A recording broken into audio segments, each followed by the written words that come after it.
দেখি আপা আপনার হাতটা একটু উড়ান।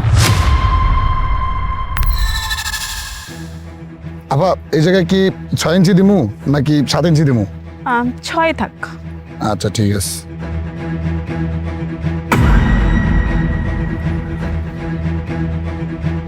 আপা এই জায়গায় 36 দিয়ে দিতেছি। আচ্ছা আর লাম্বাটা আপা এই লম্বা 48 দিয়ে দিই। হ্যাঁ এটাই পারফেক্ট। আচ্ছা ঠিক আছে আপা, তাহলে আমি বানায় রাখবো না, আপনি সময় মতো নিয়ে যান। ঠিক আছে, ভালো করে বানাবেন কিন্তু। আচ্ছা ঠিক আছে আপা।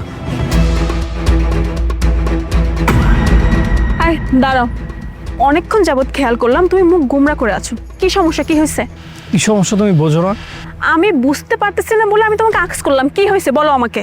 আচ্ছা, ওই যে দর্জিটা তোমার যে বাজেভাবে টাচ করতেছিল, তুমি বুঝতে পারো নাই? বাট দর্জিটা আমাকে বাজেভাবে টাচ করলো আর সেটা আমি বুঝতে পারবো না? আচ্ছা আমাকে এটা বলো তো, তুমি কিভাবে বুঝতে পারলে? তুমি বুঝতে পারো নাই, তোমার বোঝার দরকারও নেই। ছেলেদের খুব ভালো করে আমার চেনা আছে, ওরা সুযোগ পাইলে মেয়েদেরকে বাজে টাচ করবে, এটাই স্বাভাবিক। দর্জির কাছে আমি একটা কাজে গেলাম, দর্জি আমাকে বাজেভাবে টাচ করলে সেটা আমি বুঝতে পারলে তুমি বুঝতে পারলে? হায় রে পুরুষ মানুষ। বাই দ্য ওয়ে, একটা কথা বলো তো, আমাদের বিয়ের বয়স কত? তুমি বিয়ের কথা এখন জিজ্ঞাসা করতেছো কেন? আমি তোমাকে জিজ্ঞাসা করলাম, তোমাকে বলোই না। 4 বছর। এই 4 বছর আমি এখানে ছিলাম? না, এখানে ছিল না। এই 4 বছর মা কোথায় ছিল? হ্যাঁ, মাই তো এখানে ছিল।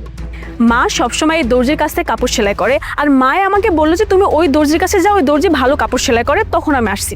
আচ্ছা এই দর্জি যদি কখনো খারাপ হতো, মা কখনো বলতো এই দর্জির কাছে আমাকে যেতে? কারণ আমি তার ছেলের বউ। দর্জি অবশ্যই ভালো, আর একটা দর্জি কখনো যদি ভালো না হতো, এই এলাকার কিন্তু কোনো মানুষ তার কাছে কখনো কাপড় সেলাই করতো না।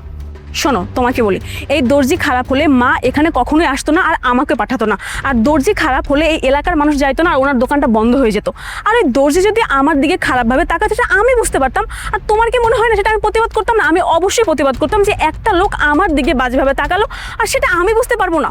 তোমাকে আমি বলছি এই দর্জির কোনো সমস্যা নাই, সমস্যা হলে এর দোকানটা এই এলাকা থেকে অনেক আগে বন্ধ হয়ে যেত। দেখো এই দর্জিওয়ালার কোনো প্রবলেম নাই, প্রবলেম তোমার মধ্যে, কারণ তুমি মিন করতেছো যে এই দর্জি আমাকে বাজেভাবে টাচ করছে। আরে বাবা, এটা ওনার কাজ, ওনার দায়িত্বটা উনি পালন করতেছে, আর আমার দরকার ছিল যে ওনার কাছে একটা জামার মাপ দেওয়ার, আমি দিছি, দ্যাটস ইট। এর বাইরে কোনো কিছু না। একটা কথা বলো, তোমার অফিসে অনেক মেয়ে আছে, আছে না? হ্যাঁ আছে। ওই মেয়েগুলো তোমাকে রাতে কল করে? করে। অবশ্যই কিন্তু কাজের জন্য কল করে। আমি কিন্তু কখনো তোমাকে আক্স করি না যে এত রাতে ওই মেয়েগুলো কেন কল করলো। আমি কিন্তু অবশ্যই বুঝতে পারছি যে তোমার এটা কাজ। আমি কখনো এটা মিন করি না যে ওই মেয়েগুলো তোমাকে এত রাতে কেন কল করলো আমার হাজবেন্ডকে কি নাকি, কারণ এটা আমি বুঝি যে এটা কাজ, দর্জির এটা কাজ। প্লিজ নিজের মেন্টালিটি ঠিক করো, কাউকে কোনো কিছু বলার আগে 10 বার চিন্তা করো। তোমার যেমন অফিসে কাজ থাকে, এই দর্জিরও এটা কাজ। সো কাউকে কোনো কিছু বলার আগে 10টা বার চিন্তা করে বলবে। তোমাকে একটা কথা বলে, কোনো লোক যদি আমার দিকে বাজেভাবে তাকায় সেটার প্রতিবাদ আমি নিজে করতে পারি, তখন তোমাকেও আমার লাগবে না। ওকে, এবার বুঝতে পেরেছো মিস্টার? আমি আমার ভুলটা বুঝতে পেরেছি। আর প্রত্যেকেই প্রত্যেকের কাজকে সম্মান করে। সব মানুষ তো আর খারাপ হয় না, তাই না? প্রত্যেক মানুষই তার কাজকে সম্মান করে এবং তার কাজকে সঠিকভাবে পালন করে।